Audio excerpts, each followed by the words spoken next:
Thank you very much, Zina. Good day, gentlemen. Jesse, another opportunity for yourself, but moving to your normal position of outside centre, how good does it feel? It's another opportunity that I'm obviously very excited about. I think any opportunity wearing the green and gold jersey, regardless if it's at wing or centre, it's always special. So yeah, very excited to be back in the team this week, and hopefully it can contribute and towards the team's performance. Stephen? Thanks, E. How's it, guys? Jesse, Nyakane set quite a standard there in the midfield.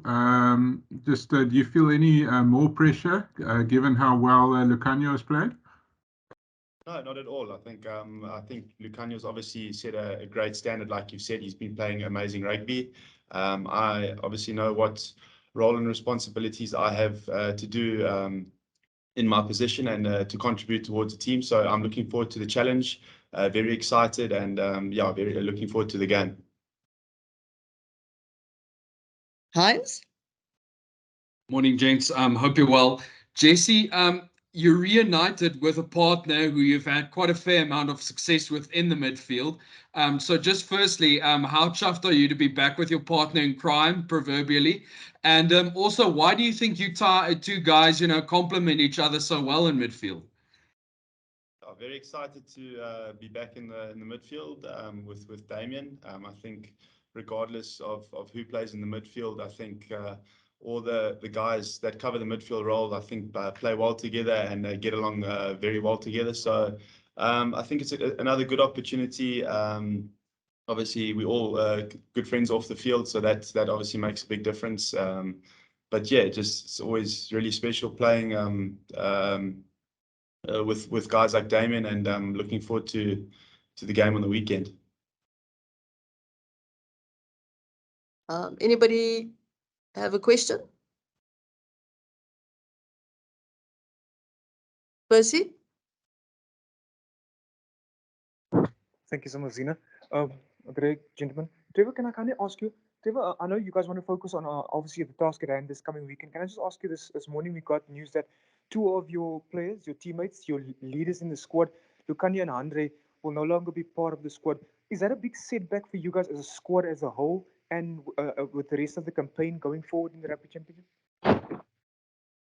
Yeah, those are two of our leaders, two of great players with experience who are very good at what they do. But I think in the Springbok squad, we thrive on helping each other and making everyone better. And the people that are going to be taking in those roles are just as well experienced and as good as players and leaders. So it is sad to have lost Andre and Nyakane, but Jesse and the guys come with a lot of experience as well. So it is a blow to us, but we have capable guys that are coming in and full trust in the guys. So it is tough to lose them, but we have guys that are gonna step up, and we know that they're very well capable of doing the same job.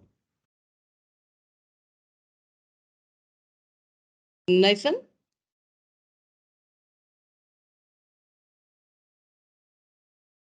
Thank you very much again, Zina. I'm just going to ask you, Trevor, especially a guy like Deon Fury coming in at hooker, how has he looked at training? Because I do believe that you obviously are part of a leadership group type of vibe, because obviously you're in charge of the scrums, I believe. But how has he looked at training at the hooker position? Yeah, obviously, we've only worked together with him as a hooker on the training field, but Deon is a very experienced player. He's played that position. I remember I watched him at school. He was playing for PHS. He was a hooker, and he always played there. So it was a surprise to me when I saw him starting to play flanker when he got to province. But he's an experienced hooker, and when I work with him, he's in sync. He knows exactly what we're trying to achieve as a pack, and he fits in perfectly. So I've worked with him a bit more this during the week, and things are shaping out to be just as great. So looking forward to the challenge, and I know that he will tackle it head on, and we will be there side by side, just trying to do whatever is possible to come out victorious as the Springbok pack.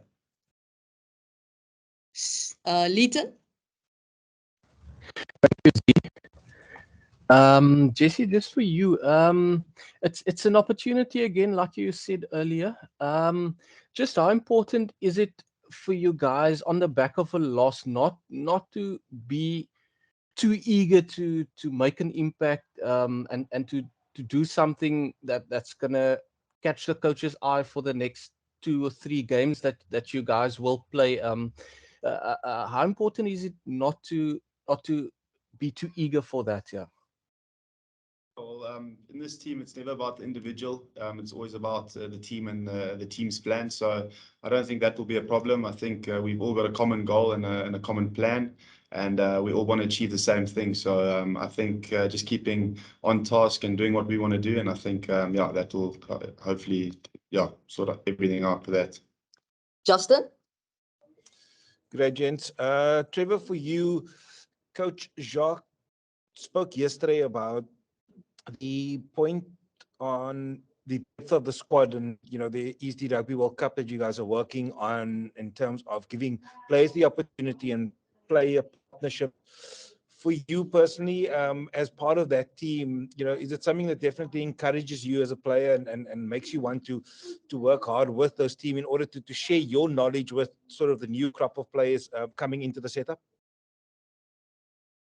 Yeah, I mean, I think Jesse said in the beginning, playing for the Springbok, wearing that jersey will always be an honor. And doesn't matter if I've done it for the first time or the 57th time, it's always special.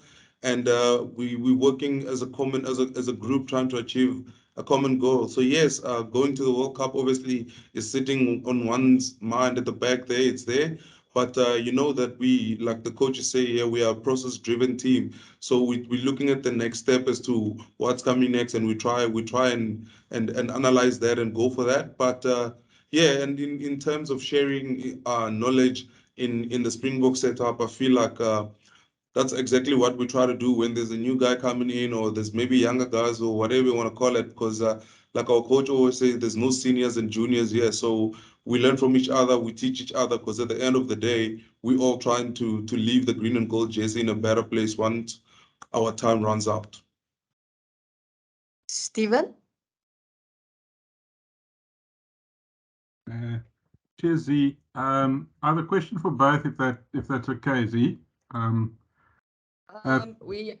You okay, can do that, Stephen, and then we'll take 2 more questions, and then we'll move on to the which is Heinz and Percy, and then we'll move on to the next 2 players. Great, thanks, Z. Trevor, first for you. You guys had huge scrum dominance, looking back, especially in the first half last weekend. Why do you think it is that you guys struggle to convert into points?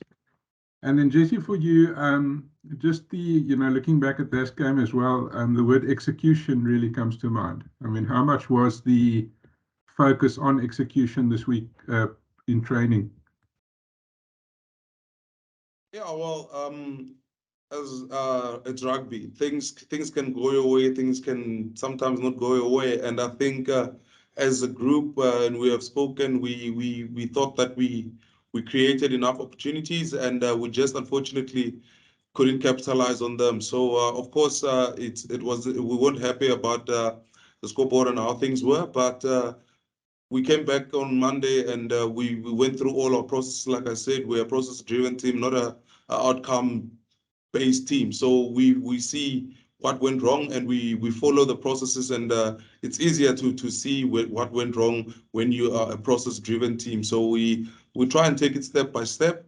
And that dominance of the scrum, hopefully we can replicate that and even better. And I think every backline player would tell you that they enjoy playing behind the pack that goes forward. So us as forwards, our goal is to go in there, give them go forward ball, and hopefully the guys will be able to do what they do. I mean, the likes of Jesse know where the try line is. So hopefully this weekend they will do exactly just that.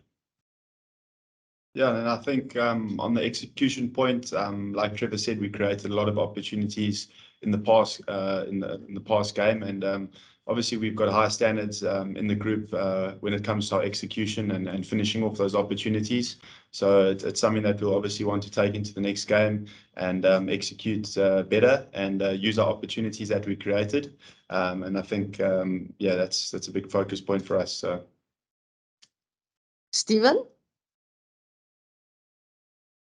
Those were my questions. Thanks, E. Appreciate it. Okay, cool. Heinz? Trevor, you just mentioned that, I mean, it's one of the realities during a game, you know, that some calls go against you, some calls go for you. There's been a lot of debate about the Aussie gamesmanship and stuff. So without commenting, you know, on decisions and tactics and that type of thing, when it becomes niggly, you know, and when it perhaps feel there's been an injustice dealt, is the best way to handle those situations during a game just to keep calm and carry on? Yeah, 100%. I mean, at the end of the day, we all trying to do whatever we can to come out victorious. And whether people outside are saying there's foul play or not, good sportsmanship or whatever, that's for them to worry about. We have to focus on ourselves, and whatever decisions are made, it's always coach always tell us just go into the next battle. So we just try and look for more battles. And you say sometimes you will lose some, but at the end of the day, you'll come up winning more than you have lost. So certain things happen in the game, but we just try to not let it stick in our minds, and you just take it, okay, maybe it's my bad, my mistake, or something like that happened to me.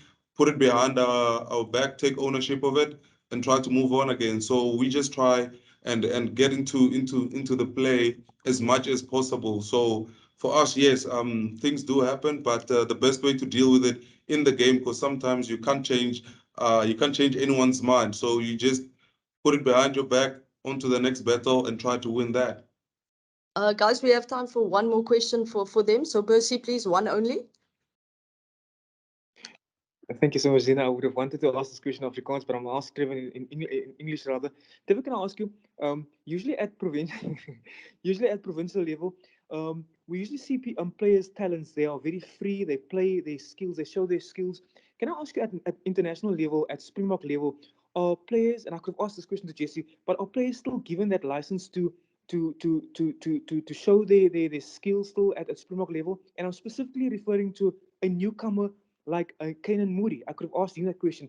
Do players still get the license to express themselves at international level? And what was the conversations like with him now this past week? You to answer. Percy, would you like Jesse or Trevor? I want Trevor to answer the question, please.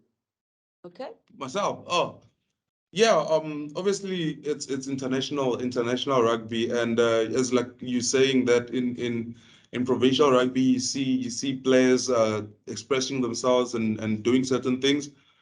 Well, in the Springboks, you still have the license to do that. It's just that there is a little bit of a there's always in any team there will be structure, but in international level, the space and the time that you have to execute those skills is very short. So defense is very good. Every player on the field is just as good as you are. So we try to give the guys as much as possible to express yourself, but within our structures. So and we always say our structures will protect you. So it will put you in a position where you as a player can use your X factor skills and do whatever you can, whether it's evade, whether it's bump people, whether sidestep. Our system allows for that. So that's how I see it. It's just that it's a bit difficult to execute here because the defense is just as good. Everything is planned to the T. And where I feel like sometimes at provincial level, you've got the space and time. At international level, that space and time gets taken away very quickly.